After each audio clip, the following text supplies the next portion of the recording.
La 8e édition du festival L'Histoire à venir se tenait du 15 au 18 mai 2025 à Toulouse et la région Occitanie autour de la thématique « À l'écoute ».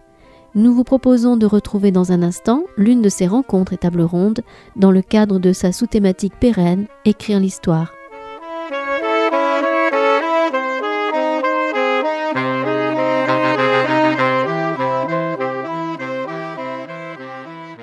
Bonjour à toutes et tous. Désolée d'interrompre vos discussions, il est l'heure.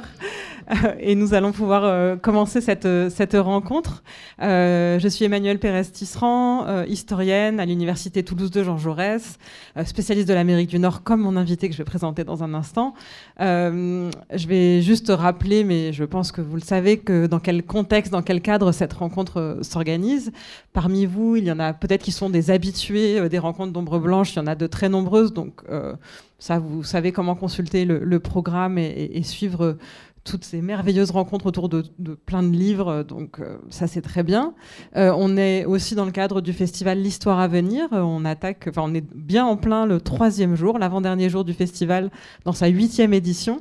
Ce festival qui est un festival d'histoire et de sciences sociales qu'on organise pour la 8e fois à Toulouse au mois de mai sur la thématique à l'écoute cette année, et donc qui est coporté par les murs qui nous abritent aujourd'hui, la librairie Ombre Blanche, mais aussi, vous le savez sans doute déjà, le théâtre Garonne où on finit nos journées en général pour le festival et où vous trouverez une cantine de l'histoire si jamais vous voulez manger un bout ou boire un coup à côté des intervenants, des organisateurs, des invités et du public, donc c'est assez chouette, et où il y aura notamment une rencontre qui est parente de celle-ci demain matin, dont je reparlerai peut-être à la fin de cette rencontre, où il sera encore plus question de superstars et donc du point d'arrivée de ce livre autour de Beyoncé et Taylor Swift en particulier.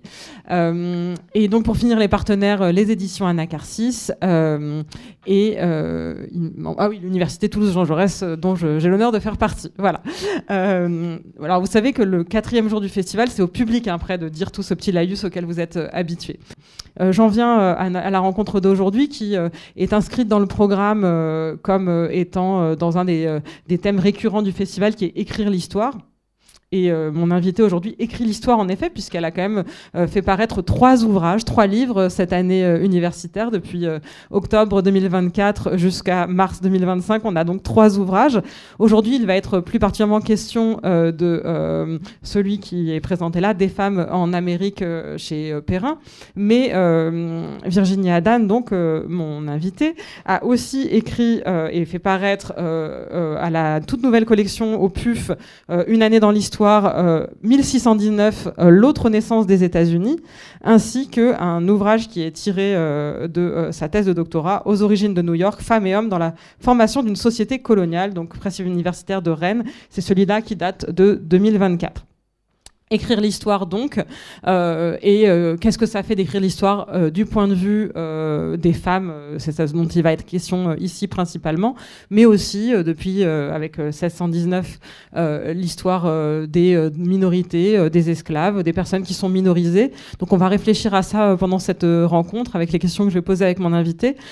Je trouve quand même que ça fait aussi partie du thème à l'écoute en réalité, puisqu'il s'agit bien pour l'historien, l'historienne, que d'être à l'écoute, non pas seulement des voix dominantes, non pas seulement des archives les plus visibles ou des mémoires qui sont restées le plus apparentes et à la surface, mais d'aller creuser un petit peu plus loin et donc d'être à l'écoute d'autres voix. Donc on est bien au croisement de ces thèmes récurrents et du thème de cette année.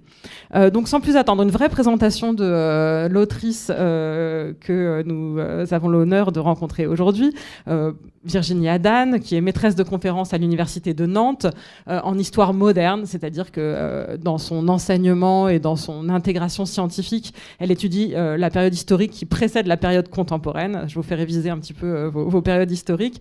Et donc, en gros, entre ce qu'on a appelé longtemps la découverte de l'Amérique et la Révolution française. En réalité, elle est intégrée aussi à une autre chronologie, une autre périodisation historique, puisqu'elle s'occupe de l'Amérique du Nord. Et donc, en histoire américaine, quand on est américaniste, on parle aussi de la période coloniale, c'est-à-dire la période du processus de colonisation qui précède la période nationale, donc après l'indépendance des États-Unis, en 1776, la déclaration, parce qu'après c'est toute une histoire. Donc Virginie Adan est donc spécialiste d'histoire moderne, d'histoire coloniale de l'Amérique du Nord. Elle a un parcours brillant universitaire. Et en étant passée par l'école normale supérieure, elle est agrégée, elle a fait sa thèse à l'école des hautes études en sciences sociales. Mais je voulais dire aussi que Virginie Adan est donc une chercheuse brillante et qui écrit de nombreux livres, mais qu'elle a aussi une expérience pédagogique très variée et que ça se ressent dans l'écriture de ses livres.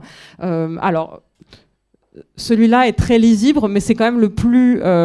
donc c'est celui issu de sa thèse aux origines de New York. Il est passionnant. C'est sans doute le plus exigeant en termes de lecture.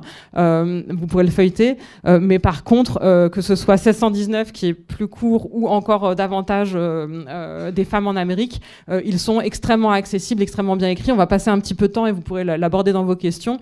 Mais les partis pris d'écriture et même d'organisation du manuscrit, enfin du livre, font en sorte de vous prendre là où vous êtes et ensuite de vous conduire ailleurs. Et c'est ça un peu qu'on va développer aujourd'hui, principalement autour de ce livre. Mais vous verrez que, donc ce sont, pour les présenter brièvement, Des femmes en Amérique, c'est ce qu'on appelle une synthèse en quelque sorte, c'est-à-dire que c'est pas issu, tout ce qui est écrit dedans n'est pas une synthèse, n'est pas le résultat d'une recherche sur le terrain. Et Virginie Adan n'est pas allée voir dans toutes les archives de toute la période depuis la colonisation jusqu'à nos jours pour restituer cette recherche. Mais c'est issu de sa lecture de très nombreux articles, ouvrages et de réflexions, et pour vous les apporter à vous, le public, et donc vous allez pouvoir en profiter pendant l'heure qui vient. Alors peut-être première question, pour arrêter de prendre toute la parole, puisque vraiment celle qu'on veut écouter, c'est Virginie Adan. Une première question peut-être sur...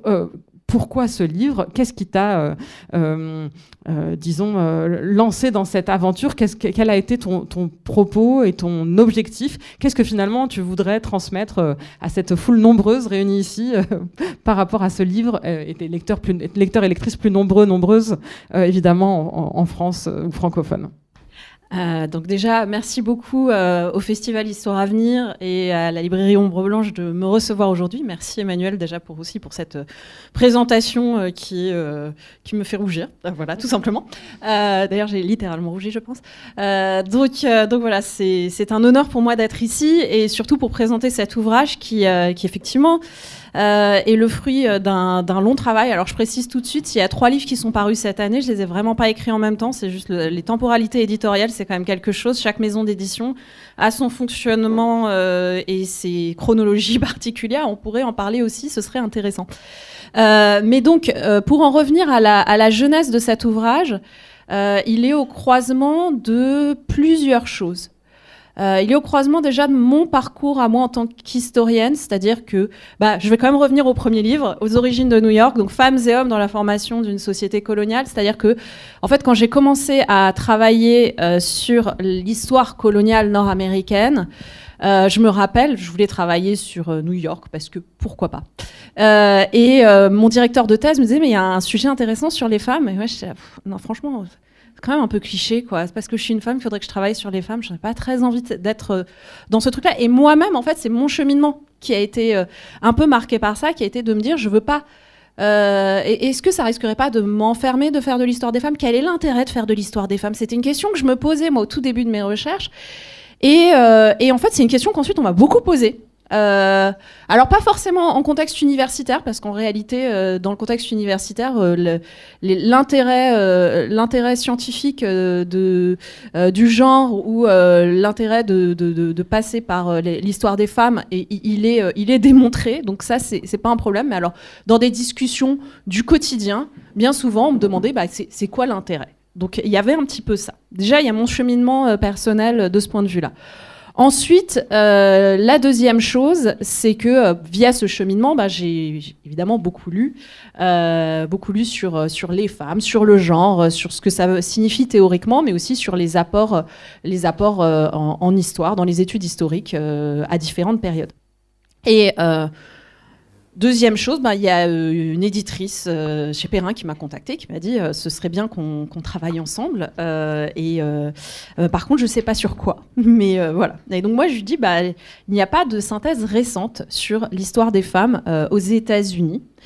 parce que, éditorialement parlant, en France, avant cet ouvrage-là, à ma connaissance, il y avait un livre paru en 1991 de Sarah Evans, qui s'appelle Les Américaines, qui est une traduction en fait, d'un ouvrage qui était paru aux États-Unis en 1988. Donc on comprend bien que il y a quand même 30 ans qui se sont écoulés entre la parution de cet ouvrage en France 1991 et le moment où moi j'ai eu l'idée de cet ouvrage-ci, et de me dire en fait en 30 ans, non seulement il y a eu beaucoup de travaux qui ont été effectués, mais en fait notre façon de concevoir la place des femmes dans l'histoire a connu aussi une forme de révolution copernicienne. Donc ce serait bien qu'un ouvrage puisse un peu proposer une synthèse de ça, donner à voir la vigueur, le dynamisme des études sur les femmes et sur le genre dans les études historiques. Donc voilà, il y a ça. Et puis il y a eu un petit énervement, parce que c'est à peu près au même moment où à la télé, une journaliste notoire, qui est présentatrice sur la première radio de France et sur une chaîne assez connue aussi, venait de faire paraître un ouvrage sur les femmes et femmes dans l'histoire. Alors je me rappelle plus le titre, hein, très honnêtement. Femme puissante, bah ouais, tant qu'à faire. Tout en disant, au moment où elle justifie la parution de son ouvrage, c'était de dire bah ouais, je me rends compte qu'il y a aucun ouvrage qui traite des femmes, alors moi j'ai voulu le faire. Et alors moi qui étais en train de suer sang et eau sur des études sur les femmes et le genre, j'avoue que ça m'a un petit peu estomaqué, et puis surtout à force de lire les travaux qui sont faits en France et aux États-Unis, notamment en France, tous les travaux porté par l'association Mnémosyne, typiquement, qui fait la promotion de l'histoire des femmes et du genre. Promotion de l'histoire des femmes et du genre dans les recherches historiques, mais aussi dans la pédagogie. Hein. Mnémosyne a proposé un manuel d'histoire mixte à destination des enseignants du secondaire, qui propose de réinjecter de la mixité dans tous les thèmes du programme du secondaire, typiquement. Enfin voilà, il y a quand même beaucoup d'initiatives qui sont passionnantes, qui sont importantes. Il y a des revues scientifiques, comme Clio, comme Genre et Histoire, etc. Et donc, d'entendre cette phrase-là m'a un petit peu choquée. Donc c'est aussi de là qu'est parti ce projet-là, qui vise pas à dire il n'y a aucun ouvrage sur les femmes. Au contraire, il visait plutôt à dire il y en a beaucoup, peut-être qui sont pas toujours facilement accessibles, que ce soit d'un point de vue matériel ou du point de vue de la langue ou des choses comme ça. Je me propose de faire une synthèse pour essayer de présenter un petit peu non seulement des travaux existants, mais aussi des démarches scientifiques, et qu'est-ce que ça signifie de travailler sur les femmes ou sur le genre en histoire. Merci beaucoup. J'avais une question sur la perspective, mais en fait, avec ton évocation de l'enseignement, j'ai envie de tout de suite te poser cette question-là, parce que j'ai mentionné ton expérience pédagogique variée. Tu as enseigné évidemment à l'université, en département d'histoire, mais aussi en département d'anglais, mais tu as aussi pas mal enseigné dans le secondaire. Et je me demandais si, en écrivant cet ouvrage, qui n'est pas un manuel, hein, qui est une synthèse, on reviendra sur la manière dont il est organisé, bien sûr, pour que vous ayez une idée, mais comment est-ce que finalement cette expérience pédagogique, le fait que tu saches que c'est important d'intégrer cette dimension-là aux enseignements, est-ce que tu as eu ça en tête et tu t'es dit, est-ce que peut-être ça peut servir d'outil aux enseignants, aux enseignantes ? Alors, je l'ai eu en partie en tête, effectivement, parce que c'est un vécu que j'ai eu quand j'étais moi-même effectivement en collège. C'est là que j'avais eu accès au manuel d'histoire mixte de Mnémosyne et que j'avais trouvé merveilleux, parce que ça permettait de réinjecter des formats simples, en fait, notamment des études de cas. Puisque souvent on a besoin de repères assez simples quand on est devant un public plus jeune. Donc ça m'a inspirée. Puis aussi, j'ai aussi travaillé sur des outils pédagogiques aussi aux États-Unis, notamment parce qu'en fait aux États-Unis c'est très éclaté la conception des outils pédagogiques. Elle émane beaucoup d'institutions culturelles, d'institutions muséales, notamment la New York Historical Society a fait un site qui s'appelle Women and the American Story, donc qui vise à fournir des ressources pédagogiques à destination des enseignants. Et c'est vrai que ça m'a un petit peu guidée, parce que aussi en fait on parlait du thème du festival cette année, et en fait c'est un petit peu cliché, mais redonner une voix aux catégories silencieuses. C'est pas juste une posture intellectuelle complètement désincarnée, c'est-à-dire que quand on est devant une classe de jeunes gens et de jeunes filles, essayer de dire quand même à la moitié de cette classe qu'elle a eu une part aussi dans que ses semblables, que leurs semblables ont eu aussi une part dans la construction de la société, de la vie politique, de la vie économique, de la vie sociale d'un pays, de la vie culturelle, c'est important en fait. Ça donne un sens de sa légitimité dans la cité, et donc c'est aussi quelque chose qui m'a guidée déjà dans l'intention. Et effectivement, dans le format, en général, bon, on en reparlera un petit peu de la structure de l'ouvrage, mais le fait de partir d'études de cas, entre guillemets, bien connus, c'était aussi une façon de donner un point d'ancrage aussi avant d'aller vers des choses plus complexes. Et c'est un peu le format qu'on a souvent dans les cours qu'on peut dispenser quand on est dans le secondaire aussi. Super. Une dernière question un petit peu générale avant d'en venir justement à cette fameuse structure. Tu l'as un tout petit peu évoqué en filigrane jusque-là, mais donc tu dis parler à la moitié de la classe ou à la moitié de l'humanité ou à la moitié de la nation sur leur contribution. Et parfois, il peut y avoir cette idée qu'effectivement on compense une histoire qui a été principalement masculine et on voit et donc on essaie de compléter l'image. Mais parfois on dit aussi qu'en fait c'est pas seulement compléter l'image, c'est aussi relire l'histoire autrement. Ça permet en fait d'avoir une autre interprétation de l'histoire. Et quelle est ta perspective là-dessus sur en fait des femmes en Amérique? C'est pas juste associer deux pièces de puzzle mais en fait on voit apparaître une image différente depuis cette perspective. Qu'est-ce que tu répondrais à cette perspective? Oui. Non, mais c'est complètement ça. C'est-à-dire que en fait je parlais aussi du tout début quand mon directeur de thèse, notre directeur de thèse, m'avait dit il faut travailler sur les femmes. C'était un peu ma réticence aussi. C'était un petit peu, si c'est juste pour dire ah ouais, en fait, il y a eu aussi des femmes à cet endroit-là, quel est l'intérêt en fait? Quel est, alors pour utiliser un terme pompeux, quel est l'intérêt heuristique? Et c'était un peu la question, et c'est une question qui s'est posée en fait au niveau de la structuration du champ de l'histoire des femmes et du genre en tant que champ de la recherche dans les années 1970. Dans un premier temps, une question qui s'est posée, c'est est-ce qu'on est là pour faire que de l'histoire dite compensatoire? Et très rapidement, ce qui est ressorti, c'est que il y a des thèmes qui sont nouveaux, des sujets nouveaux. Ça permet de repenser notre compréhension du passé, de repenser ce que c'est que la citoyenneté, par exemple. Comment est-ce qu'on définit les contours de la citoyenneté? Est-ce qu'on les définit uniquement par le vote ou est-ce qu'on les définit par d'autres formes d'action sociale, d'activisme, de rapport à l'éducation, par exemple. C'est pour ne prendre qu'un seul exemple. Et donc, finalement, comment est-ce qu'on définit une conquête coloniale aussi? Si on ne regarde l'histoire que d'un point de vue universel masculin, la conquête coloniale, ça doit ressembler peut-être à de la guerre de conquête.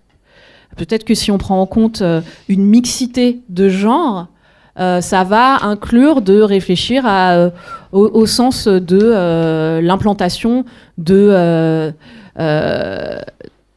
d'une colonisation par l'agriculture et par l'introduction de familles. Et donc la conquête coloniale change un peu de sens aussi de cette manière-là. Donc notre compréhension du passé, fondamentalement, elle est travaillée, et notre compréhension de la société aujourd'hui est complètement travaillée par des rapports de genre, des rapports de domination ou des rapports de compréhension de ce que sont des normes de masculinité et de féminité. Voilà. Merci beaucoup. Bon, j'ai d'autres perspectives générales, mais peut-être qu'il est temps quand même, comme je vous l'ai promis, qu'on se penche un petit peu sur la manière dont l'ouvrage est structuré. Donc, des femmes en Amérique, une histoire des États-Unis de Pocahontas à MeToo. Tu veux d'ailleurs réagir au titre? Il a été débattu. Au départ, mon éditrice voulait que je l'appelle une histoire des femmes qui ont fait l'Amérique. Et j'avoue que j'étais pas très emballée par ce titre-là. Alors bon, déjà, Amérique, on peut en parler. Amérique, c'est éditorial. C'est que ça se repère facilement dans un rayon de librairie. Parce qu'en fait, moi, j'avais réécrit à mon éditrice, je fais quand même Amérique, je suis pas sereine parce que quand même, c'est une histoire des États-Unis. Et vraiment ce côté America the Beautiful, j'étais pas forcément emballée, mais en fait ce surtitre est quand même resté parce que c'est une catégorie éditoriale, on va dire. Et en même temps, c'était pas inintéressant puisque le livre, je l'ai conçu aussi comme un jeu sur un certain nombre d'idées reçues. Utiliser ce nom-là comme aussi une idée reçue avec laquelle dialoguer était pas complètement aberrant.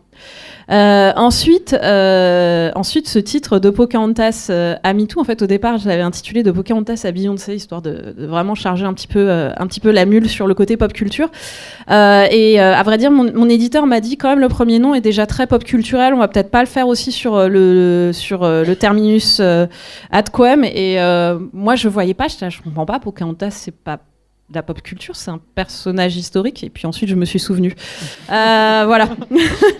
Et c'est là que quand on fait de l'histoire coloniale, il y a un moment où on revient tellement vers le personnage, enfin la personne historique qu'on en oublie le personnage culturel en fait. Donc il y a eu un petit peu de ça. Et sinon, en fait, pourquoi de Pocahontas à MeToo finalement ?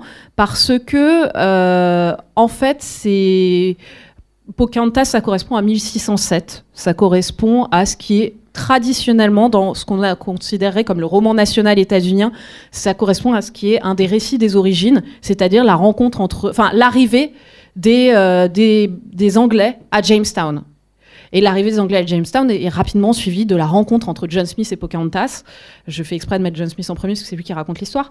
Et donc, c'est un des récits des origines. Et c'est un récit des origines qui est tellement éculé que donc il y a eu un dessin animé Disney, qui a eu aussi 2-3 BD que je pense que vous pouvez trouver dans les rayons de la librairie ici, qui a eu un film de Terrence Malick récemment, enfin plus récemment et qui est plutôt sympa à regarder. Donc voilà, c'est vraiment c'est devenu un personnage et qui est vraiment, comme diraient les jeunes, iconique. Et en même temps, s'il y a un truc qui m'a frappé en revisitant cette histoire des premiers temps de la colonisation anglaise en Amérique du Nord, c'est qu'il y a un silence remarquable. C'est celui de Pocahontas elle-même. C'est qu'on n'a pas sa voix à elle. Et donc ça posait une vraie question, ça pose un des premiers défis de l'histoire des femmes et du genre, c'est comment on fait parler des catégories qui ont été réduites au silence par les sources. Comment est-ce qu'on arrive à les débusquer ? Donc ça, c'était le point de départ. Le point d'arrivée, MeToo, cette fois-ci, c'est l'inverse, c'est vraiment une prise de parole collective, massive et spectaculaire, et qui n'est pas du tout limitée aux États-Unis, qui est devenue même mondiale. Prise de parole d'abord féminine, principalement féminine, mais pas que d'ailleurs, mais une prise de parole de catégories, là encore, de catégories de population qui ont été minorisées, qui se sont considérées réduites au silence et qui décide de prendre la parole à ce moment-là de façon assez publique. Et donc je trouvais qu'il y avait un cheminement qui était intéressant de l'un à l'autre. Merci. Donc, comme on a commencé un petit peu à l'aborder avec Pocahontas. En fait, si vous regardez la table des matières de l'ouvrage, c'est l'association donc c'est un grand nombre de chapitres. Il y a 20 chapitres avec une courte introduction et une courte conclusion. Et chacun de ces 20 chapitres a pour objet une date associée à un nom principal d'une femme. Donc le chapitre 1, c'est donc 1607, Pocahontas et les premières américaines. Chapitre 2, 1619, Angela et les déportées africaines. Etc. On va revenir sur certains de ces thèmes. Je saute un peu parce que vous allez en reconnaître quelques-uns. On a, par exemple, 1849, Harriet Tubman et la lutte contre l'esclavage. 1868, Louisa May Alcott et la société après la guerre de sécession. Je saute encore. 1943, chapitre 16, Rosie la riveteuse et la mobilisation en guerre. 1955, Rosa Parks, etc. Jusqu'à 2024, Kamala Harris et le leadership politique. Et donc, pour revenir sur ce plan, donc vous voyez, c'est aussi un procédé qu'on voit dans un certain nombre de synthèses qui, en fait, cherchent à suivre. On parlait de pédagogie tout à l'heure. C'est vrai qu'on a l'habitude que nos études d'histoire aient été scandées par des dates, ce qui est bien naturel. Mais du coup, c'est un repère aussi pour le public de se dire, voilà, j'ai appris un certain nombre de dates, j'ai appris l'histoire d'une certaine manière, et donc là, je vais la suivre avec mes repères, et en fait, peut-être quelques petites choses vont être bouleversées, vont être changées par cette approche depuis la perspective des femmes. Donc, des dates, repères familiers pour qui choisit un livre d'histoire, et un nom. Et alors, ma question, c'est quelle a été ta stratégie? Et bien sûr, tu es la bienvenue c'est un anglicisme. Tu peux prendre des exemples, si tu le souhaites, parmi ces chapitres. Quelle a été ta stratégie? Est-ce que tu as choisi d'entrer de plein fouet dans cette idée d'une série d'une vingtaine d'héroïnes? Voilà, donc tu allais suivre le nom et montrer comment ces femmes puissantes avaient fait l'Amérique. Bon, là, vous entendez que la réponse est dans la question. Ou bien est-ce que tu as choisi une autre stratégie, et laquelle? Alors effectivement, j'ai voulu jouer en fait avec ce format-là. Le format de 20 femmes puissantes, 20 héroïnes. Alors il y en a qui sont par nos standards qui seraient moins qu'héroïques. Hein. Si on regarde notamment, parce que en fait déjà je suis partie de figures qui étaient très connues pour certaines. Alors, tu as cité celles qui sont parmi les plus connues. Hein. Il y en a qui sont moins connues. Alors, je me suis un petit peu fait plaisir avec mes propres travaux, hein, parce que Margaret Hardenbrook, vous en avez jamais entendu parler, je pense. Mais c'est normal. On était 2 en France à en avoir entendu parler avant que... voilà, parce qu'il faut travailler sur l'Amérique néerlandaise, et c'est quand même un peu niche, il faut bien le reconnaître. Oui, d'ailleurs, je n'ai pas mentionné tout à l'heure dans son éloge, mais donc Virginia Dan lit le néerlandais du XVIIe siècle. Voilà. Il est pas si difficile parce qu'il y a beaucoup d'insultes et franchement il n'y a rien de plus intéressant que d'apprendre les insultes. Voilà. Et puis donc sinon il y a par exemple le chapitre 5 s'appelle Hannah Duston et la vie pionnière. Bon, Hannah Duston, c'est pas la personne la plus recommandable quand même. Hein. Même au 19e siècle, elle choquait les gens. C'est-à-dire que Hannah Duston, il lui est arrivé quelque chose d'horrible. Elle s'est fait capturer lors d'un raid à Benaki sur son village. Et donc elle s'est fait capturer et elle avait un bébé dans les bras qui a été tué. Mais donc en retour, elle a scalpé ceux qui l'ont capturée et les enfants aussi avec. Donc a posteriori, alors au début elle a été célébrée comme une héroïne de la frontière, et puis a posteriori, même dès le 19e siècle, Nathaniel Hawthorne était là, mais vraiment on célèbre une femme qui a scalpé des enfants, on n'est pas sûr quoi. Donc voilà, il y avait un petit peu un jeu sur les grandes dames. C'est voilà, essayer de sortir justement de l'idée en faisant un ouvrage sur les femmes, c'est pas de substituer des grands hommes aux grandes dames, ou l'inverse d'ailleurs dans la formulation. Donc voilà, c'était de jouer un petit peu avec ce format-là, et c'était de jouer avec des idées reçues qui pouvaient être les miennes, ou qui pouvaient être celles de mon entourage aussi, que j'ai questionné, que j'ai un petit peu travaillé au corps des fois sur certains thèmes pour entendre ce qui ressortait de manière la plus spontanée. Donc voilà, c'est un petit peu comme ça que j'ai travaillé. Il y a certains cas, entre guillemets, qui m'avaient été suggérés par mon éditrice qui voulait que j'en parle. Et après, j'ai joué un peu avec. Parce que, par exemple, pour parler de l'Ouest américain, m'avait dit qu'il faudrait faire un chapitre sur Calamity Jane. Donc, voilà. Et en fait, le problème, c'est que si on s'en tient juste aux personnages, je dis personnages un petit peu à dessein, c'est ce moment où des personnes historiques ont été pratiquement désincarnées et deviennent symboliques d'une période.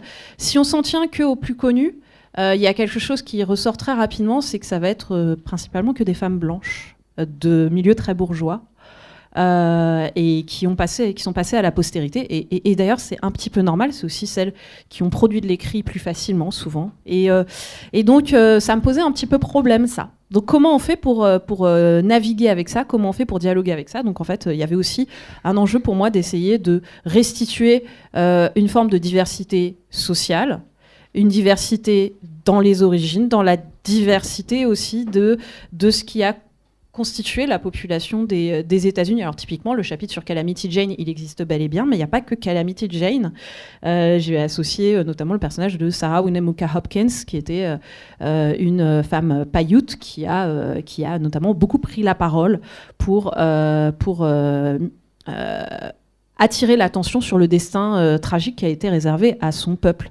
Et un autre guidage pour moi dans le choix de ces cas d'ouverture, c'était aussi beaucoup de prendre des femmes, à part pour Pocahontas notamment, mais des femmes qui ont écrit, qui ont produit de l'écrit, parce que on revient sur le thème du festival, c'est faire encore entendre la voix, faire lire les mots de ces femmes.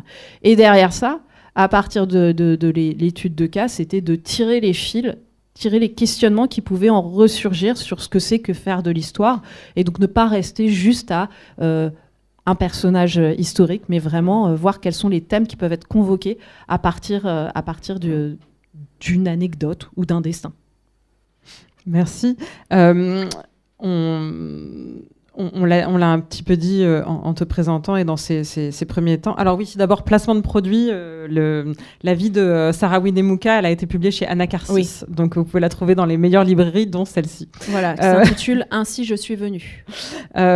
Donc, c'est, on l'a dit, une synthèse qui se nourrit aussi de beaucoup de travaux que tu as lus, mais en particulier des tiens. Tu as mentionné le cas de Margaret Ardenbrook. Ouais. Voilà.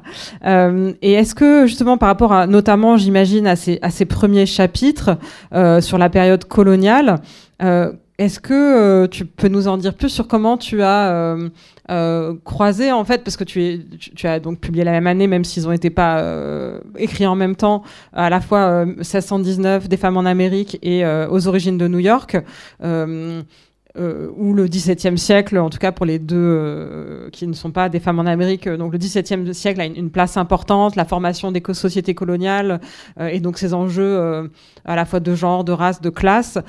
Comment est-ce que tu as travaillé à partir de ces matériaux que tu connaissais déjà ou que tu avais déjà travaillé, alors aussi de manière pédagogique, pour construire ces chapitres, identifier ces cas, et si tu voulais nous en dire plus peut-être voilà, sur l'un de ces chapitres ou plusieurs d'entre eux, sur la manière dont ils sont voilà, davantage construits sur cette recherche dans les archives en néerlandais du XVIIe siècle. Effectivement, ça m'a nourri parce que quelque part, comme je le disais, ma posture de départ en écrivant cet ouvrage, c'était de partir de soit d'idées reçues, soit de questionnements que moi-même j'avais pu avoir et que j'ai eu notamment en préparant mon travail de thèse. C'est-à-dire que quand j'ai commencé à travailler pour ma thèse sur la formation de la société new-yorkaise au prisme donc des femmes et du genre, la première chose qui ressortait, c'était le fait que on n'en parlait que du point de vue... Alors, j'ai eu plusieurs difficultés que j'ai rencontrées en chemin. C'est que déjà, comme c'est une société néerlandaise, c'est beaucoup des historiens néerlandais qui s'en emparaient, qui étaient très fiers de parler des origines néerlandaises de New York. Donc, c'était une histoire qui était, là encore, très blanche, très axée sur les milieux néerlandais, néerlandophones. Et donc qui était un petit peu étriqué quand on voit ce qu'est une société coloniale qui est bâtie sur un esclavage qui devient de plus en plus racial, sur l'expropriation des populations autochtones de leur terre, et donc tous ces aspects-là étaient un petit peu évacués dans les travaux sur les femmes dans la société coloniale de New York. Donc en fait, ça a été une des premières difficultés à laquelle j'ai été confrontée, c'était de me dire comment est-ce qu'on fait pour prendre en charge cette diversité-là dans le récit qu'on peut faire. Est-ce que ça a du sens ? Et ça a du sens d'un point de vue historien, puisque le rapport de domination qui peut être mis en œuvre d'un point de vue dans un contexte colonial, ce rapport de domination est fortement informé par des normes de genre. Je vais prendre un exemple très simple, c'est que quand vous lisez des discours d'Européens sur les populations autochtones, quand ils vont parler des hommes, ils vont les décrire comme étant pas très virils. L'une des grandes preuves qui est citée en général, c'est qu'ils n'ont pas de barbe, donc ça veut dire qu'ils ne sont pas virils. Voilà. Un autre argument qui est souvent utilisé, c'est celui de l'immense disponibilité sexuelle des femmes autochtones. Et ça, c'est un argument pour inciter les migrants à venir en Amérique. Alors, je ne sais pas ce qu'on peut faire de cette information-là, mais en tout cas, ça dit quelque chose d'un discours qui est déjà très genré. Et donc, je me disais, on ne peut pas évacuer ça. Et donc, c'est ce qui a orienté ma réflexion, notamment pour ma thèse. Et en fait, quand j'ai voulu faire cet ouvrage-là, déjà, une des évidences qui ressortait pour moi, c'est que si on doit faire une histoire générale, si générale soit-elle des États-Unis, on ne peut pas faire l'économie de la période coloniale, on doit lui-même lui donner une importance, pour moi c'est le cœur de l'ouvrage en fait. On doit lui donner une importance centrale parce que c'est la formation d'un corps social sur des principes, et ensuite sur des choses qui deviennent des héritages dont il est parfois très difficile de se défaire. Et donc c'est aussi ça que j'ai voulu mettre en avant. Donc dès les premiers chapitres, en fait, les 3 premiers chapitres, qui sont axés sur le fait que c'est avant tout la mise en contact de 3 grands groupes de population dans un premier temps. C'est pour ça qu'il y a un chapitre sur les populations américaines autochtones, les populations d'origine africaine, les populations européennes. C'est juste pour dire que c'est pas juste une histoire de l'Europe qui va à la conquête de l'Amérique. Déjà, c'est la première chose. La deuxième chose, c'est que l'autre difficulté à laquelle j'avais été confrontée quand je faisais mon travail de thèse, c'était comment est-ce qu'on comprend notamment ce qui fait le succès de la colonisation en Amérique du Nord. Ce succès, il est avant tout économique.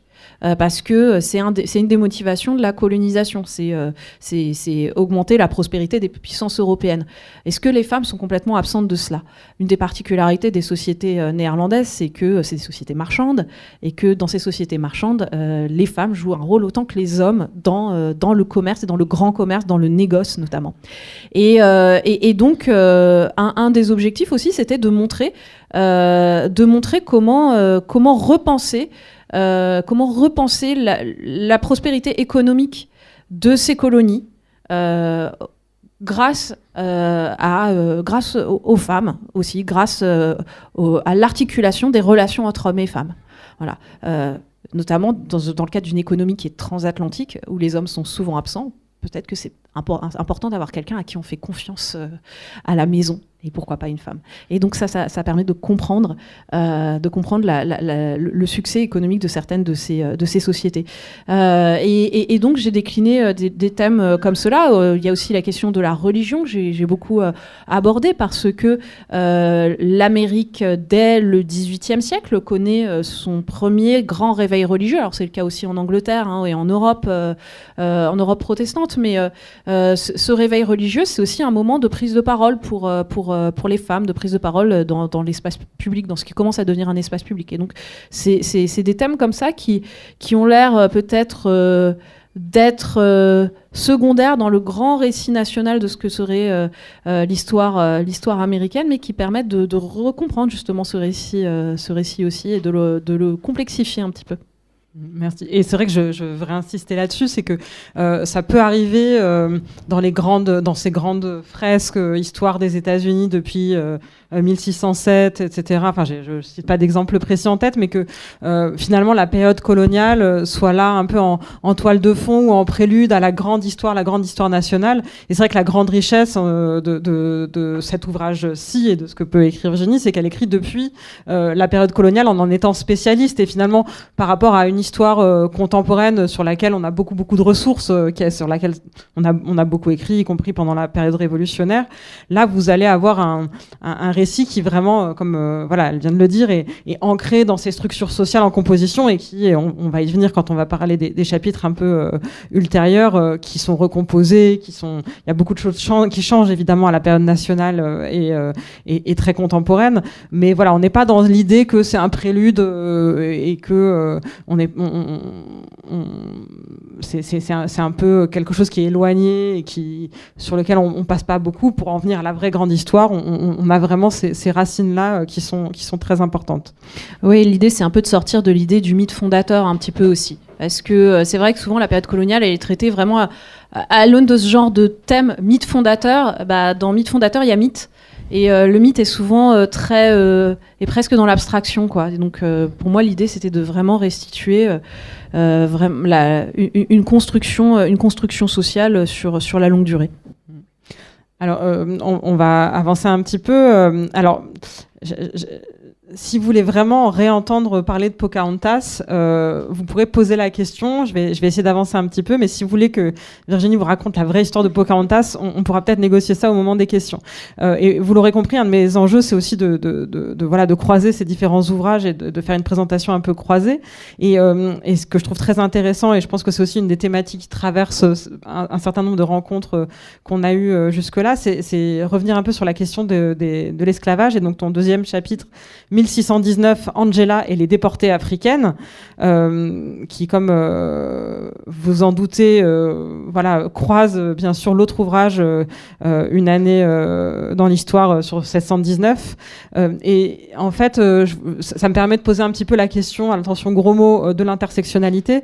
C'est-à-dire comment est-ce que dans cette... et donc en prenant peut-être l'exemple de ce chapitre-là, mais tu peux en prendre d'autres si tu en vois des pertinents, comment tu arrives à la fois à partir de ce générique des femmes en Amérique, donc c'est pas les femmes en Amérique, c'est des femmes en Amérique, tu arrives à rendre compte de cette diversité, de cette catégorie voilà, qui est les femmes, et effectivement qui est une catégorie qui a des choses en commun par son genre, etc.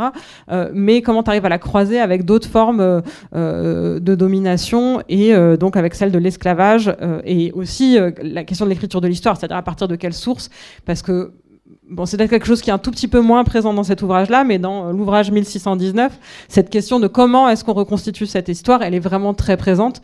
Et après, il y a l'autre grande question, mais on y viendra peut-être un peu plus tard, c'est la question de la mémoire. Mais bon, si tu veux en dire un mot, tu peux.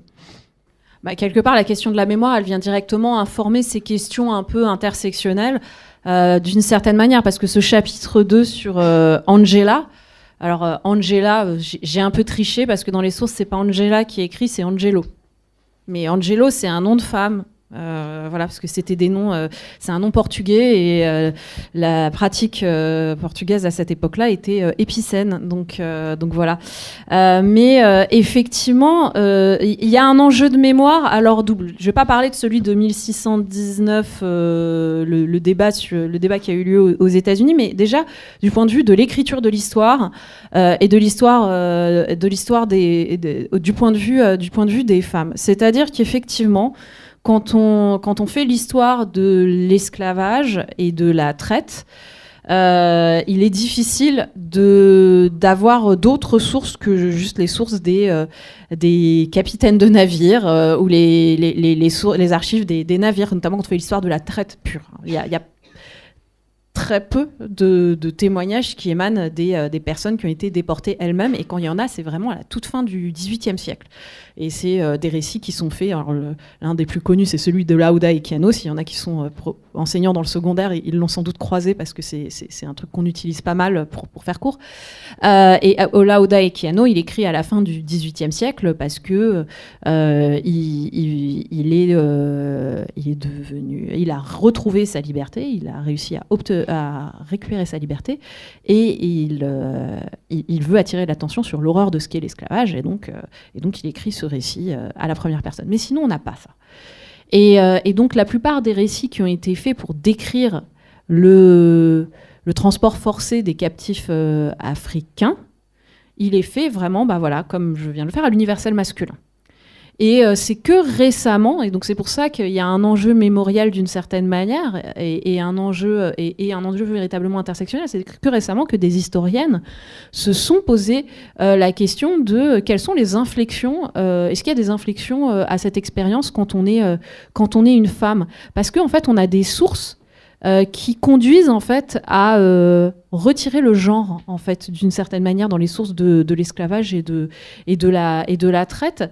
C'est-à-dire que c'est ce qu'on appelle à cette époque-là, pardon pour le terme qui peut paraître brutal, c'est de l'esclavage marchandise. C'est-à-dire que les individus qui sont déportés, hommes comme femmes, sont réduits à l'état de marchandise, et donc une marchandise, supposément, n'aurait pas de genre. Et pourtant, l'expérience vécue par les individus en eux-mêmes et en elles-mêmes, elle est genrée. Donc ça, c'est un des questionnements qui est assez présent du point de vue des historiennes et des historiens qui abordent ces questions.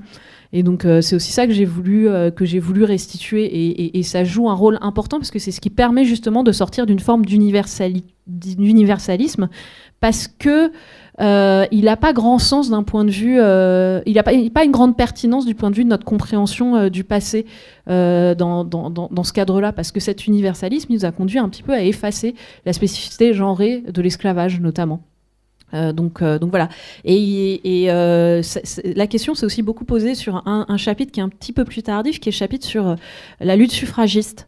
Parce que la lutte suffragiste, pareil, quand on est aux États-Unis, alors le personnage, entre guillemets, donc la personne que j'ai mise au centre de ce récit au départ, dont j'étais partie, au départ, ce chapitre n'avait qu'un seul nom. C'était celui de... c'était celui... Attends, elle m'échappe. Comment elle s'appelle déjà ? Voilà, Susan B. Anthony, pardon, j'ai eu un petit trou. Donc Susan B. Anthony, c'est la mère du suffrage aux États-Unis et c'est vraiment, pour le coup, il y a un potentiel vraiment d'héroïne sur Susan B. Anthony. Elle se fait connaître parce que elle édite un journal qui milite pour le suffragisme. Elle va voter alors qu'elle n'a pas le droit de voter parce qu'elle espère se faire emprisonner pour pouvoir donner de la voix et expliquer et militer pour son cas. Enfin bon, bref, c'est un personnage très haut en couleur. Et puis quand on voit des photos d'elle, parce qu'on commence à avoir des photos à cette époque-là, elle n'a pas l'air commode, je vous avouerai. Donc voilà. Et donc toute cette histoire-là, elle est chouette, elle est rassurante, elle est plaisante, enfin vraiment. Et quand on creuse un petit peu, on est là, Susan B. Anthony, Elizabeth Cady Stanton, etc. On a ces femmes qui sont des suffragistes qui, dans un premier temps de leur carrière, ont bâti leur suffragisme sur un premier engagement qui était abolitionniste. Donc on se dit que c'est des femmes bien. Et puis après, à la fin de la guerre de sécession, quand sont négociés les amendements à la Constitution pour notamment sortir du système esclavagiste, se pose la question de la citoyenneté politique et du droit de vote. Et rapidement est émise l'idée que peut-être que le vote des personnes anciennement asservies doit primer sur le vote des femmes à ce stade-là de la construction de la nation. Et là, il y a un petit repli de la part de Susan B. Anthony qui commence à avoir des déclarations qui sont un petit peu plus problématiques à l'égard du fait qu'elle est plus légitime en tant que personne éduquée à voter que quelqu'un qui l'est pas, après tout. Et elle vise personne, mais en fait, par contre, non, elle préférerait que d'abord, elle, une femme blanche, puisse voter avant des personnes de couleur. Donc, il y a ça qui ressort assez rapidement. Et donc, ça change complètement la compréhension aussi de cette séquence-là, parce que est-ce que ça veut dire qu'il n'y a aucune femme noire ou aucune femme d'origine hispanique ou aucune femme d'origine autochtone, etc., qui a milité aussi pour le suffrage? C'est la première impression qu'on a quand on lit d'abord les premiers récits sur le suffragisme. Et en fait, on se rend compte rapidement que cette lutte suffragiste, elle est beaucoup plus complexe que ce qui y paraissait initialement. Et donc, que cette lutte suffragiste, elle doit être forcément articulée à des questions liées à la race et à la classe, parce que elle est aussi percluse d'un discours de domination. Aussi. Et vraiment, il est fondamental d'avoir conscience aussi de ce discours de domination au sein même d'une lutte qui est pourtant fondamentale. Merci beaucoup. Et du coup, c'est une parfaite transition parce que pour avancer un petit peu, et notamment dans le chapitre autour de la Révolution américaine, mais donc il y a d'autres chapitres aussi qui abordent cette thématique sur la question du politique. Parce qu'effectivement, il y a cette idée selon laquelle, finalement, si on fait une histoire politique, on risque de moins croiser de femmes.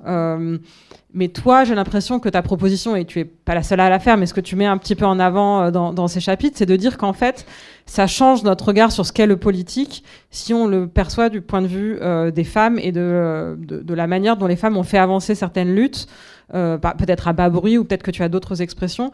Mais donc, par exemple, à partir donc il y a Abigail Adams, donc le chapitre 1776, qui est donc la date de la déclaration de l'indépendance, c'est Abigail Adams. Mais bon, c'est aussi le cas un peu sur le suffrage et sur d'autres chapitres. Est-ce que tu veux revenir sur cette définition du politique et ce que fait la perspective des femmes et du genre à cette question politique? Alors oui, le chapitre sur Abigail Adams, il permet d'aborder aussi un des thèmes qui est important dans l'historiographie sur les femmes et le genre aux États-Unis, parce que donc Abigail Adams, elle est connue pour une phrase en fait, parce que c'est la femme de John Adams. John Adams, deuxième président des États-Unis. Alors en 1776, il est absolument pas président des États-Unis, vous l'aurez bien compris. Il est à Philadelphie pour le Congrès continental, où les représentants des 13 colonies sont en train de voir comment gérer leur opposition à la couronne britannique. Et c'est le moment, à partir de mars 1776, où on se dit que vraiment la rupture est inévitable et qu'on commence à rédiger un texte qui permettrait de prendre cette indépendance. Donc le principal rédacteur, c'est Thomas Jefferson, mais John Adams s'entretient avec lui assez longuement. Et puis il y a quelqu'un d'autre avec qui John Adams s'entretient longuement, c'est sa femme, à qui il écrit beaucoup de lettres. Et donc sa femme lui répond à un moment, elle lui dit, donc justement dans le texte de loi que vous êtes en train de rédiger, je souhaite que vous n'oubliez pas les dames. C'est l'expression qu'elle utilise, I wish that you would remember the ladies. Et donc, en fait, elle fait directement une référence en fait, au mariage.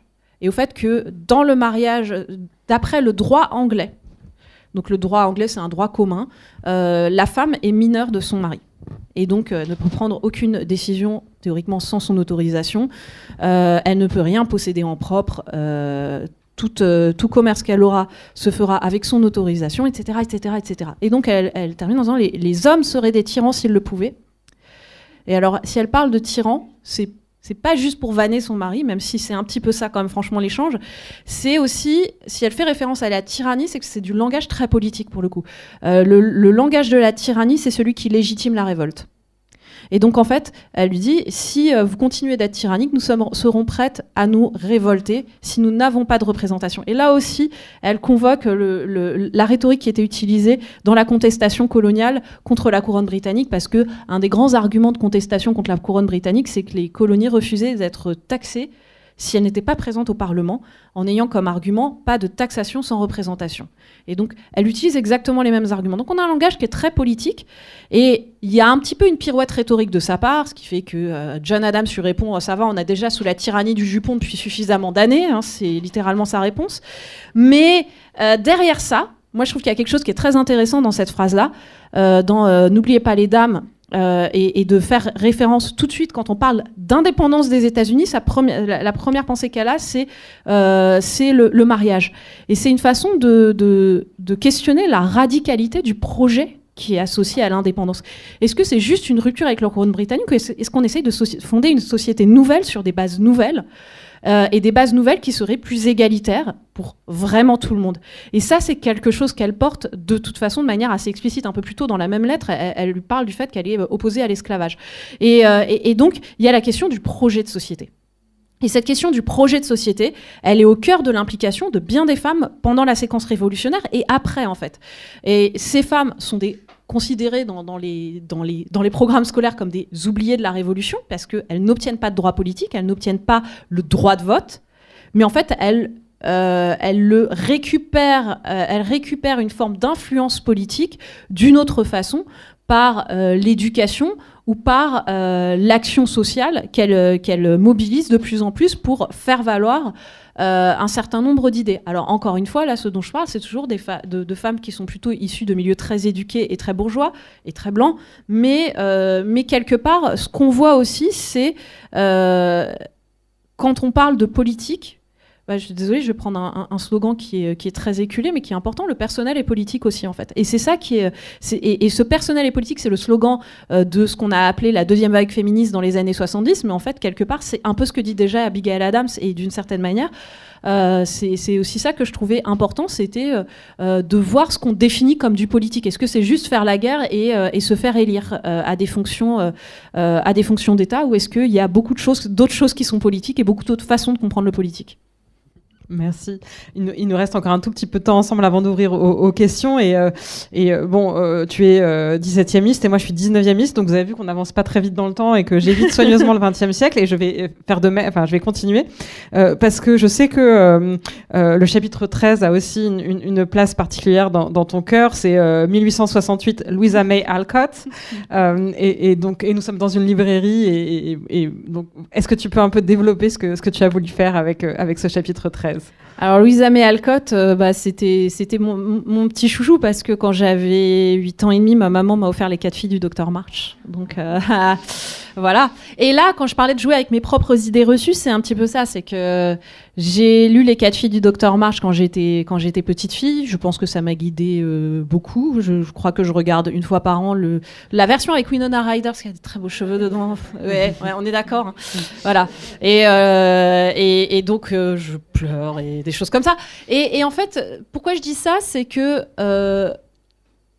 on a tendance à voir donc les filles du Docteur March comme les Américaines les plus typiques.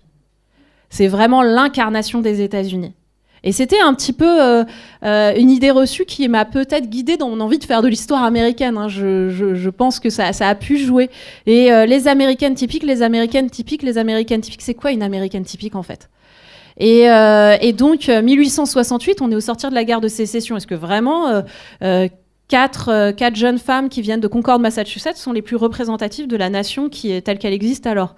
Et donc, c'est quelque chose qui m'a assez frappée, c'est-à-dire que, par ailleurs, en fait d'américaine typique, je rappelle, Louisa May Alcott, elle vient donc de Concord, de Massachusetts, comme ses héroïnes de romans, et elle est issue d'un milieu extrêmement éduqué, et d'un milieu un peu particulier, parce qu'en fait, elle appartient, son père, Bronson Alcott, c'est un grand intellectuel qui appartient à un cercle qu'on qualifie de transcendentaliste.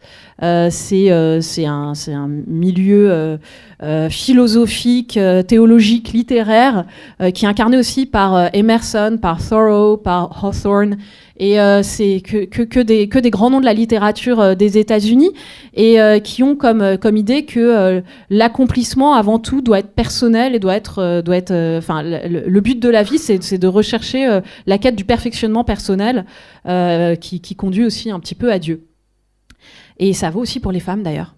Et donc ça veut dire que les jeunes filles qui sont vouées à devenir des femmes doivent être éduquées aussi dans cette forme de liberté d'esprit un petit peu. C'est pas si typique finalement.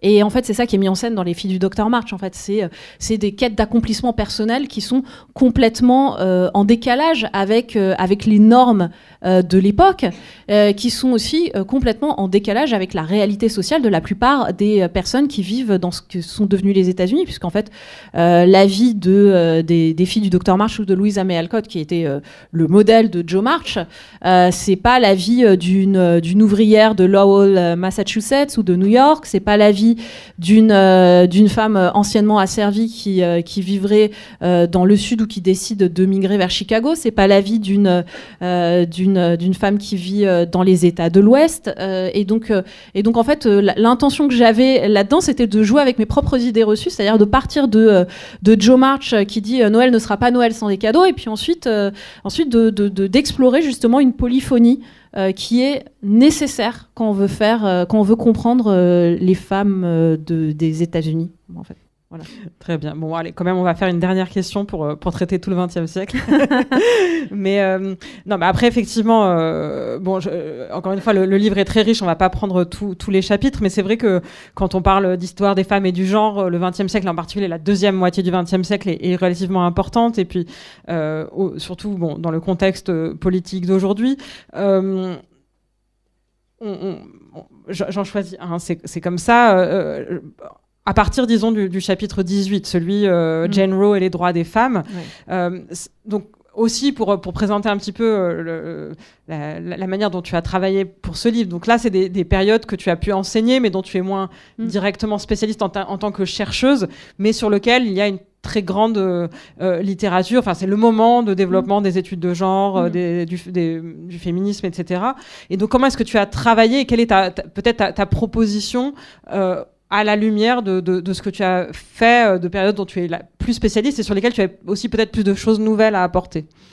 Alors sur le chapitre sur Jane Roe, Jane Roe c'est le nom d'emprunt qui a été donné à la femme qui est associée à l'arrêt Roe v. Wade, qui conduit donc au droit des femmes à disposer de leur corps en quelque sorte, qui a été donc révoqué il y a quelques années.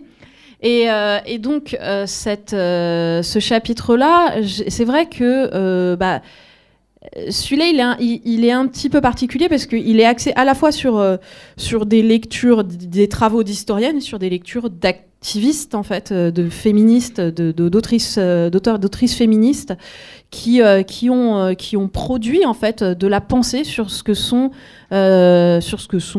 qu'est la place des femmes en société, sur ce que c'est que travailler sur les femmes, ce qu'est travailler sur le genre. Et en fait, il y a quelque chose qui m'a intéressée, c'est que quand on fait de l'histoire des femmes et du genre, on travaille à partir d'un champ historiographique qui est né précisément à cette période-là. Et c'est un petit peu aussi ça que c'est presque épistémologique en fait, ce qui m'a intéressé là-dedans, c'est le contexte dans lequel a émergé cet intérêt aussi pour redonner de la profondeur de champ à l'histoire des femmes d'une certaine manière. Donc, d'une part, j'ai travaillé sur la production de l'époque, sur ce qu'on a appelé les différentes vagues féministes, mais aussi ça m'a permis de travailler sur la façon dont on a parlé de cet engagement féministe. Dans un premier temps, on en a parlé en termes de vague, puis on est revenu sur cette idée de vague en disant qu'elle est insuffisante, cette idée de vague, parce que là encore, cette idée de vague, elle va effacer la diversité d'un mouvement. Typiquement, quand on parle de vague féministe, on dit souvent la première vague, c'est celle qui conduit en 1920 au droit de vote. La deuxième vague, c'est celle des années 1970. Alors, il se passe quoi entre les deux vagues? Il n'y a rien. Il y a plein de choses en fait, parce qu'il y a notamment tout le militantisme ouvrier qui conduit à des concessions sur les salaires, sur les heures de travail, etc. Et en fait, effacer ça, là encore, c'est effacer de la diversité. Et donc, je suis revenue un petit peu sur ces éléments-là et sur... Voilà, un des éléments qui me paraissait important dans ce militantisme des années 1970, c'est aussi la production de l'histoire, en fait. C'est le fait que des femmes se mettent à écrire l'histoire et se mettent à réfléchir aux femmes comme sujet d'histoire. Je pense notamment à Gerda Lerner, qui a créé le premier cours d'histoire des femmes à la New School de New York à la fin des années 1960, et qui a cette phrase qui est très intéressante et qui est complètement inscrite justement dans ce renouveau féministe, qui consiste à dire la vraie question que je me pose, c'est pourquoi certains contenus ont été effacés. Et quelle est la signification de cela? Parce que, en fait, son argument à elle est de dire, c'est pas qu'il n'y a pas de source. S'il n'y a pas d'histoire des femmes, c'est pas parce qu'il n'y a pas de source, c'est parce que les gens ne posent pas ces questions. Et maintenant, on va les poser ces questions. Et donc, en fait, voilà, je l'ai un peu abordé comme ça, au prisme des questions qu'on pourrait se poser, puisque effectivement, c'est pas ma recherche première. Moi, ma recherche première, elle est sur le XVIIe siècle.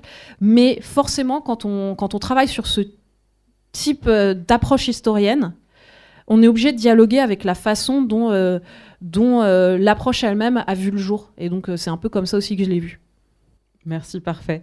Pendant que vous allez pouvoir maintenant réfléchir et poser les questions qui vous brûlent, et notamment sur les périodes et les personnages ou les personnes qu'on n'a pas abordées. Je voulais aussi dire qu'on va reparler de cela et de Beyoncé notamment, s'il y a des frustrations demain matin à 10h au Théâtre Garonne. Pas seulement d'elle, mais voilà, des icônes, des superstars américaines et de la question de leur engagement. Donc, ayez cela en tête. Pas qu'états-unienne d'ailleurs, puisque je ne serai pas seule. Oui, voilà, nous parlerons aussi avec Anaïs Fléché, qui est spécialiste du Brésil. Et donc, on va pouvoir mettre ces deux cultures en miroir. Ton dernier chapitre finit par Kamala Harris. Est-ce que, pour le coup, on n'est pas dans l'histoire, puisque c'est vraiment de la période tout à fait... voilà, ça vient de se produire. Est-ce que tu as peut-être juste une pensée conclusive, ou voilà, quelque chose de conclusif autour de... encore, pour la deuxième fois, une femme qui était candidate et peut-être pouvait avoir des chances d'accéder à la présidence, qui n'y accède pas. Voilà, les analyses sont allées bon train sur le moment.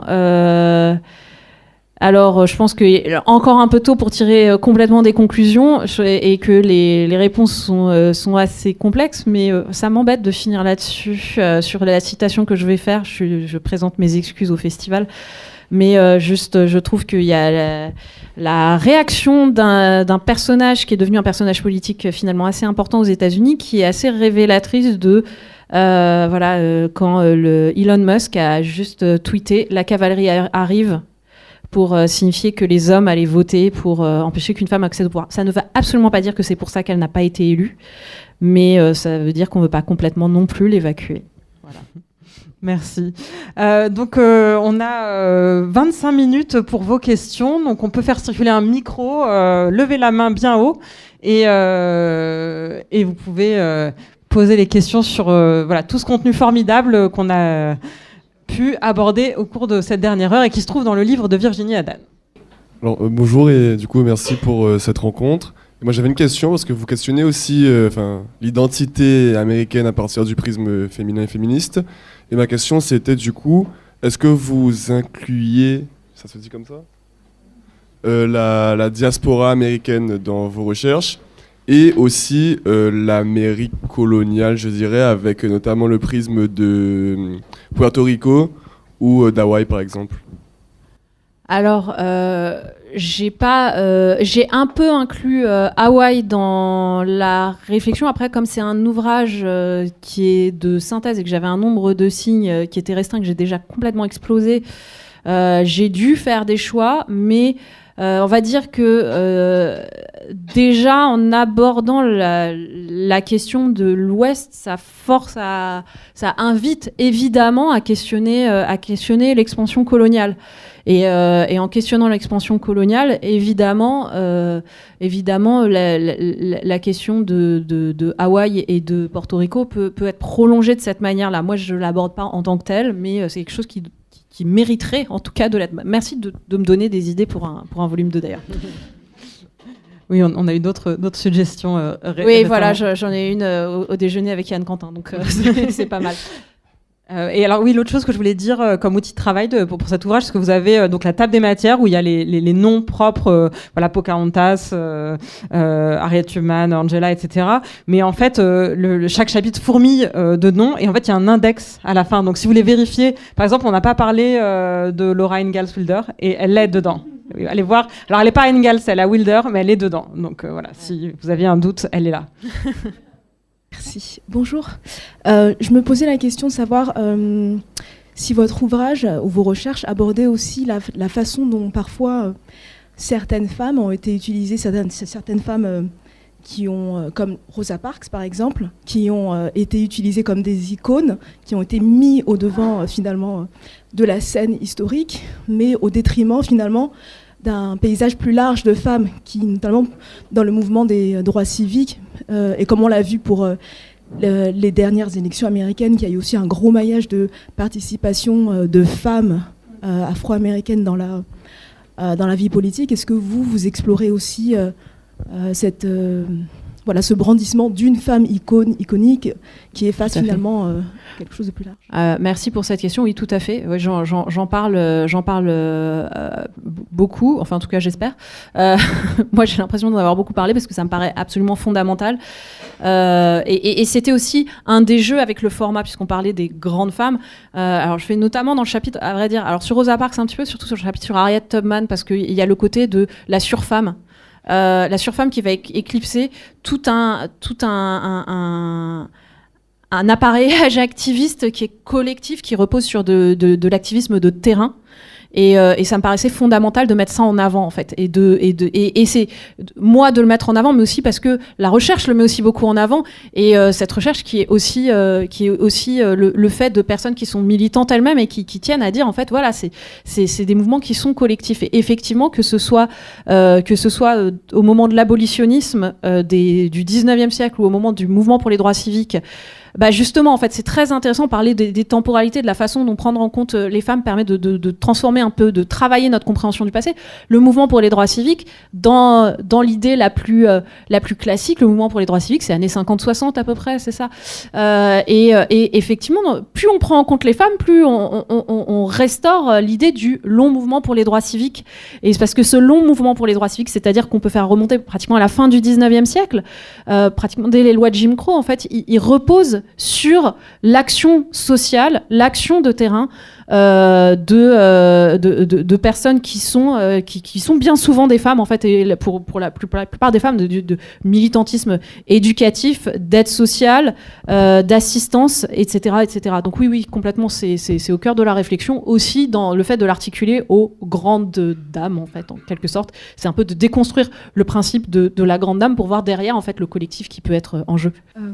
Bonjour, moi j'avais une question du coup par rapport aux élections présidentielles américaines. Donc vous parlez de Kamala Harris, mais par exemple hier on a eu une conférence sur le pouvoir personnel et on a vu qu'il y avait pas mal de femmes justement qui avaient soutenu aussi Donald Trump dans leur campagne et notamment en s'opposant donc à certains droits allant dans le sens justement de donner plus de droits aux femmes.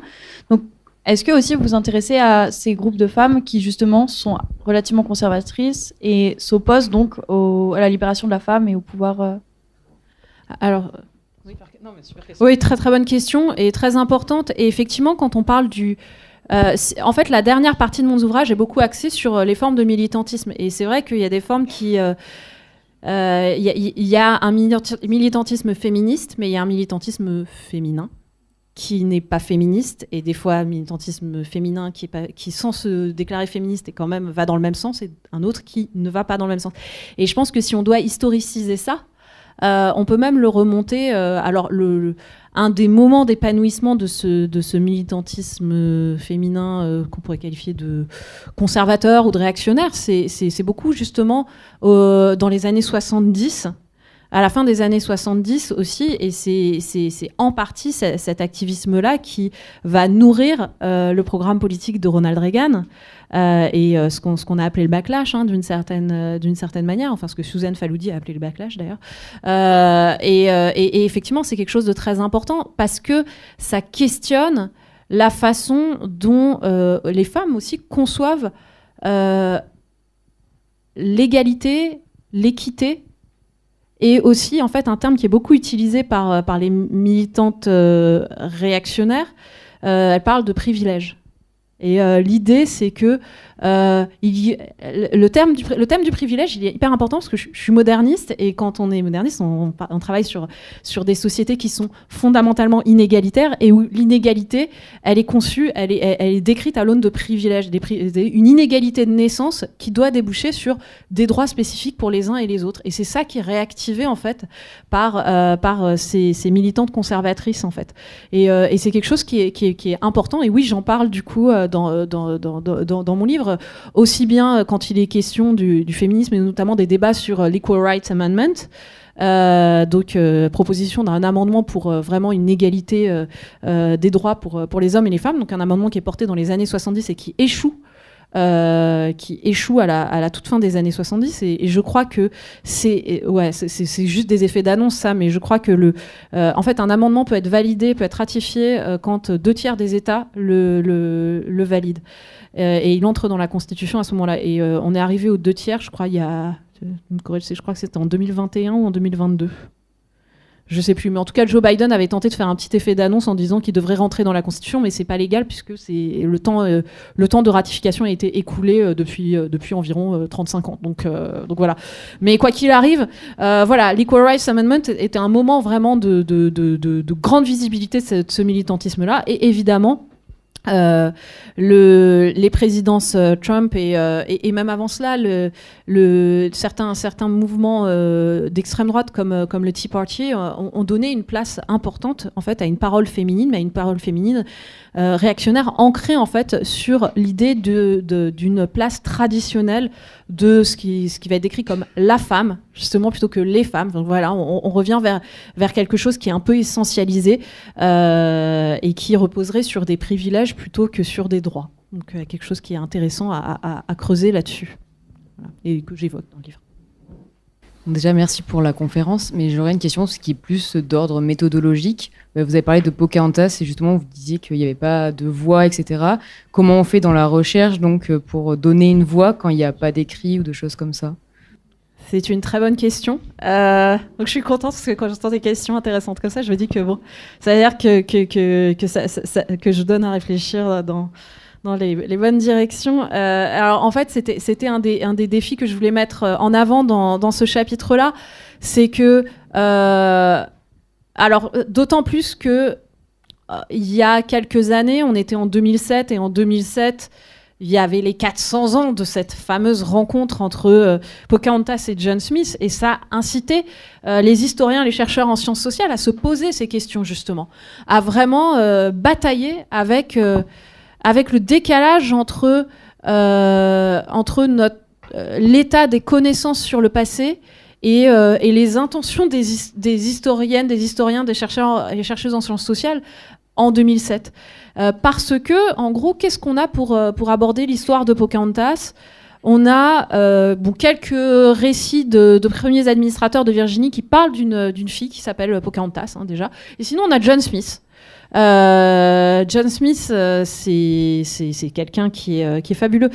C'est un aventurier, et c'est quelqu'un qui a été chassé de Virginie en 1609 parce qu'il administrait mal la Virginie, donc il a été renvoyé en Angleterre.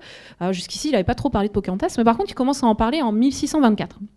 Et en 1624, il a rédigé tout un récit sur ses aventures en Virginie, et dans lequel il parle de la façon dont il a été capturé, et il était sur le point de se faire exécuter, et au moment de son exécution, une fillette, c'est les termes qu'il utilise, une fillette de 11 ans en fait, s'interpose pour lui sauver la vie. Donc c'est intéressant parce que ça fait déjà un petit départ par rapport à notre compréhension habituelle de l'histoire de Pocahontas. Il la décrit jamais comme une femme, et c'est pas du tout une histoire d'amour qu'il décrit. Il décrit une petite fille qui est la fille préférée du chef de la Confédération Powhatan, et donc comment lui il a été sauvé par elle. Alors bon, ce qu'il faut savoir, c'est que John Smith il écrit beaucoup. Il n'a pas été que en Virginie, il a été aussi dans le sud de l'Europe, il a été aussi dans le monde ottoman, et en fait, il a une capacité assez impressionnante à chaque fois à se faire sauver par des princesses étrangères. Donc ça, c'est quand même quelqu'un de... Il a de la chance. Il a beaucoup de chance. Voilà. Mais donc, c'est ça, ça pose des questions, et donc ça fait se demander, bon... est-ce que c'est du lard ou du cochon quand même un peu ce qu'il nous raconte, et donc évidemment qu'on met un petit peu en doute son récit. Il avait bel et bien raconté, il a bien écrit une première fois en 1608 pour dire qu'il s'était fait capturer et qu'il avait été sauvé. Mais par contre en 1608 il dit pas qu'il a sauvé, et puis il y a le gouverneur de Virginie de 1608 qui dit en fait il a été sauvé par son interprète. Absolument pas question de Pocahontas à ce moment-là. Par contre il parle de Pocahontas à d'autres occasions. Il explique que c'est une petite fille qui vient apporter des vivres à Jamestown avec des délégations Powhatan du père de Pocahontas, Wahun Senako, et donc on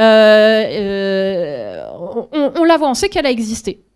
Mais à partir de là, que peuvent faire les historiens, puisque leur seule source c'est John Smith et c'est ces quelques bribes de discours d'autres administrateurs anglais. Les historiens ne peuvent pas faire grand-chose. Par contre, ils peuvent se tourner vers d'autres sciences sociales, et les autres sciences sociales, notamment l'anthropologie. Et les anthropologues ont énormément travaillé sur cette question-là. Alors pas sur Pocahontas en tant qu'individu, mais en tout cas sur la place des femmes dans les sociétés Powhatan. Comment ça fonctionnait, quel était leur rôle dans les sociétés Powhatan. Et typiquement, l'histoire que raconte John Smith de la princesse qui s'interpose comme ça, c'est quelque chose qui peut correspondre à une réalité. Ça peut correspondre à un rituel d'adoption. Mais il y a une anthropologue notamment qui s'appelle Ellen Roundtree qui dit peu probable quand même, parce que en général c'est pas une petite fille qui participe à ce genre de rituel-là. Ce sera pas une enfant. Elle était trop jeune pour participer à ce type de rituel, donc c'est très peu probable. Elle dit pas ça n'est pas arrivé, mais des réserves quand même réelles. Et à partir de là, donc, ça fait voler en éclats l'histoire de Pocahontas, mais alors pourquoi est-ce qu'elle serait importante ? Et alors là où elle devient plus importante, c'est quand on essaye de reconstituer le rôle des femmes dans les sociétés Powhatan. Donc, ces femmes, c'est des agricultrices. Les femmes, ça peut être aussi par leur connexion avec des personnes de pouvoir, elles peuvent avoir un rôle diplomatique. Et ça pose la question, est-ce que les délégations Powhatan qui vont à Jamestown avec des vivres et qui sont accompagnées d'une petite fille comme ça ne serait pas un rôle diplomatique de Pocahontas ? Peut-être, parce que en plus c'est la fille du Paramount Chief, se traduirait par chef suprême. Et donc, oui, ça fait Corée du Nord. Je suis désolée mais il n'y a pas de meilleure traduction. Il y a cette première chose. La deuxième chose qui peut ressortir, c'est que Pocahontas, il y a un autre moment où elle déboule dans l'histoire de la Virginie coloniale. C'est que dans les années 1610, les relations entre les Anglais et les Powhatan ne sont pas au beau fixe. À la surprise générale, les Powhatan sont quand même un tout petit peu méfiants quant au projet réel des Anglais. Et donc ça se traduit par des guerres qui sont extrêmement brutales. Et une de ces actions de guerre, en fait une des actions qui met fin à la première guerre, c'est que Pocahontas est capturée. Elle est capturée, les administrateurs de Jamestown et de l'autre installation britannique depuis qui s'appelle Henrico sont conscients que c'est la fille du chef, donc en fait ils la gardent en otage parce que c'est ce qui va garantir une forme de paix. Et donc elle est otage. Mais otage, c'est un rôle diplomatique aussi. Donc peut-être qu'elle était un petit peu diplomate. Dernière chose que l'on sait sur Pocahontas, parmi les dernières choses, on sait que elle s'est mariée avec un Anglais. Mais que quand elle s'est mariée, elle s'appelait plus Pocahontas, elle s'appelait Rebecca, parce qu'entre-temps, elle s'était convertie au christianisme. Elle s'est mariée avec un Anglais qui s'appelle John Rolfe, avec lequel elle a eu un enfant et avec lequel elle est allée en Angleterre. Bon, le voyage en Angleterre s'est plutôt bien passé, à vrai dire, mais elle a contracté une maladie infectieuse sur place et n'a pas pu repartir, elle est morte en Angleterre. Quoi qu'il en soit, là aussi, on a des informations, mais on en manque aussi d'autres informations. On sait qu'elle s'est convertie au christianisme et on sait qu'elle s'est mariée. Bon. Est-ce qu'elle voulait se convertir au christianisme? Est-ce qu'elle voulait se marier? On ne sait pas. Et ça, on ne le saura jamais. Et on n'aura jamais la réponse à cette question. Ça se trouve, c'était vraiment l'amour fou. Elle a vu John Rolfe, c'était incroyable. Et voilà. Ou alors, on l'a menée pieds et poings liés à l'hôtel. On n'en sait rien et on ne le saura jamais. Donc, on n'a que des questions en tête. Mais tout ce qu'on sait, c'est que elle a eu un rôle qui peut être assimilé à un rôle diplomatique, qu'elle a eu un rôle potentiellement d'interprète, parce que elle et John Smith ont réussi à se comprendre à un moment ou à un autre. Et ensuite, elle a eu un rôle politique un petit peu malgré elle, parce qu'en fait, derrière le récit de John Smith, qui est un petit peu rigolo, parce qu'il rêve un peu sa vie, derrière ça, c'est qu'il y a un programme politique dans ce que dit John Smith. Quand il décrit Pocahontas, qui lui a sauvé la vie, qui lui a appris à parler sa langue, qui l'a accompagné, qui lui a donné des vivres, qui a aidé à survivre la colonie à survivre. Hein, il le dit en ces termes. Il dit elle fut la deuxième elle fut la deuxième force après Dieu à avoir permis à cette colonie de survivre. C'est un programme politique qu'il annonce là.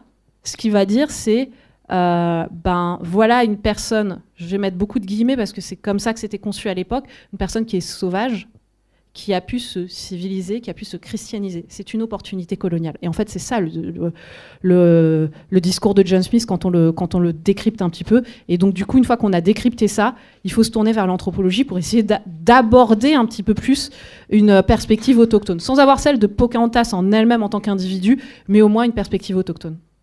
Merci beaucoup pour cette rencontre. Une question peut-être de curiosité et sans vouloir gâcher ce qui pourrait venir après. Est-ce qu'il y a des personnages ou des femmes où il manquait des sources, où c'était pas encore suffisamment mûr pour l'inclure dans cette histoire-là, où il y aurait besoin d'avoir justement d'autres dialogues avec d'autres disciplines pour trouver plus de choses? Est-ce qu'il y a des regrets, en fait, tout simplement sur ces choix, ou des choses qui ont besoin de plus de dialogue ou de plus de recherche pour être développées? Alors oui, très bonne question, merci beaucoup. C'est un petit peu sur la partie la plus contemporaine, effectivement, c'est là-dessus où je suis restée plus prudente parce que faute effectivement d'assez de production qui soit vraiment scientifique, notamment sur... Alors, Kamala Harris, je l'ai inclus dans le récit, mais en fait, en réalité, si vous regardez le chapitre, c'était juste pour... comme on dirait dans le jargon, c'était un petit peu putaclic. Hein, c'est-à-dire que, en fait, en vrai, je ne parle pas de Kamala Harris, je parle plutôt des femmes dans l'histoire des fonctions politiques d'une certaine manière, parce que je suis avant tout historienne, je ne fais pas d'histoire du temps présent tant que cela. Et sinon, les questions plus récentes sur les questions queer et des choses comme cela, je manquais un petit peu d'une littérature qui pourrait tirer un petit peu vers l'histoire.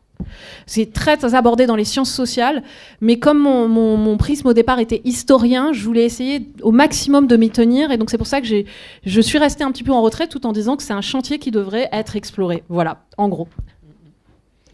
Oui, effectivement, j'ai fini sur Kamala Harris, mais en fait, le dernier chapitre, c'est vraiment une réflexion intéressante qui rejoint celle sur Kamala Harris et Hillary Clinton d'une certaine manière, mais sur à la fois le leadership politique et les qualités qu'on reconnaît, et en fait les qualités différenciées entre le masculin et le féminin tel qu'il est construit dans cette société et le leadership, et en fait où est-ce qu'on le voit suivant le genre, et aussi sur une réflexion sur les premières fois, c'est-à-dire quel sens ça a d'essayer de faire la longue litanie des premières fois, et aussi aussi l'idée que en fait tout n'est pas linéaire et vers un progrès continu, mais qu'il y a des retours en arrière également. Donc il y a quand même des belles choses dans ce chapitre. Oui, non, mais voilà, c'est ça. Mais là encore, c'était de partir d'une idée reçue. C'est genre à chaque fois, une première femme présidente, ça apporte quoi de dire une première fois? Est-ce que ça change les choses? Et ça me permet de revenir au fait que si on doit parler de leadership politique, on va peut-être parler plus de leadership de terrain et de collectif. Peut-être plus que d'une individu. Voilà. Et donc, je ne sais pas si certains d'entre vous étaient à la rencontre sur les ZAD et l'Amazonie avec messieurs Kodja et Pignocchi ce matin, mais c'est des questions en fait qui ont été abordées un peu en filigrane, un peu en creux sur comment est-ce qu'on reconnaît le leadership et quelles qualités on reconnaît et comment éviter les guéguerres d'ego. Et en fait, cette question du genre était un peu absente de la discussion, même si on l'a abordée à un moment. Mais c'est aussi ça qu'on voit en fait quand on fait l'histoire depuis les femmes, c'est qu'en fait toutes ces questions du leadership et du collectif, elles viennent différemment. Tout à fait. Une dernière question, je pense. Merci beaucoup. Déjà, c'est très intéressant et j'ai très envie de lire le livre. Merci. Moi, je voudrais savoir si vous avez rencontré des femmes originaires de cette région des États-Unis actuelle qui a une histoire coloniale différente par rapport au reste des États-Unis, c'est-à-dire cette partie du sud-ouest qui faisait partie du Mexique jusqu'au milieu du 19e siècle. Et est-ce que vous avez trouvé des spécificités des femmes de cette région, si vous en parlez, si vous les avez rencontrées dans la littérature? Alors, j'aurais jamais osé en parler parce que... alors, non, blague à part, j'ai essayé de l'aborder tant que faire se peut, malgré tout. Alors, rencontrer... Encore une fois, je fonctionne en historienne, donc au maximum, je travaille sur quand même vraiment plutôt des époques plus anciennes. Mais j'ai essayé d'inclure aussi, ces questions-là. Que ce soit pour la période coloniale, pour l'Ouest aussi, et même jusqu'à la question du leadership, puisque j'aborde aussi la question du leadership amérindien en fait dans ce cadre-là en fait. Donc oui, c'est un sujet que j'ai abordé, mais je vais peut-être laisser Emmanuel prolonger la réponse. Non, oui, après, j'ai des suggestions pour ta réédition, si tu le souhaites.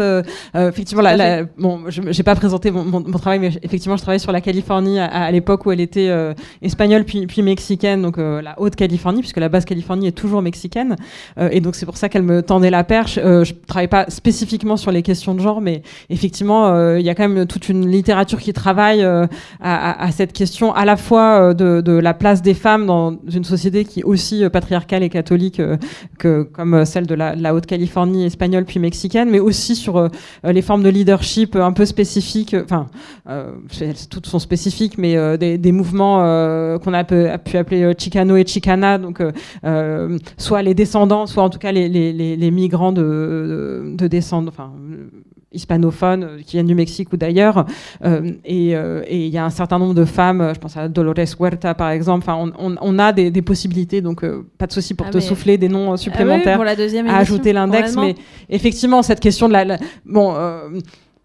c'est aussi ça le résultat d'un parcours de recherche, c'est-à-dire qu'on ne peut pas être à la fois complètement néerlandophone du XVIIe siècle et versé dans les sources paroissiales d'émissions haute-californiennes du début du XIXe siècle. Mais effectivement, je pense que ce que ce livre donne à voir, même s'il ne peut pas avoir absolument toutes les perspectives, et il y a eu des très bonnes suggestions dans la salle, mais il y a je pense une diversité suffisante pour donner à penser et aller soi-même en fait par rapport à sa propre expertise se dire ah oui, alors si moi ce cas-là que j'ai croisé de cette femme qui a épousé un marchand états-unien qui était hispanophone et qui après a été intégré dans la Californie états-unienne, qu'est-ce que ça fait dans cette histoire-là? Et donc on peut aussi rendre cette histoire collective, donc c'est vraiment une sorte de première étape, de premier jalon, et à vous ensuite à partir de vos expertises de continuer à construire et à enseigner cette histoire. Oui, c'est ça, c'est l'idée, c'est c'est une synthèse, donc des fois il y a des choix qu'on doit faire, des choix qui donc choisir c'est parfois quand même et même trop souvent exclure, mais derrière ça c'est donner envie peut-être de prolonger, d'approfondir ou de ramifier encore plus la réflexion. Voilà. Bon, on va s'arrêter là, merci beaucoup.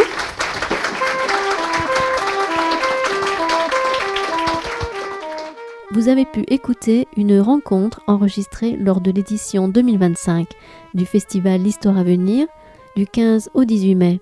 Festival d'histoire interdisciplinaire conçu par l'Université Toulouse-Jean Jaurès, la librairie Ombre Blanche, le Théâtre Garonne et les éditions Anacarsis. Réalisation et mise en onde Radio Radio.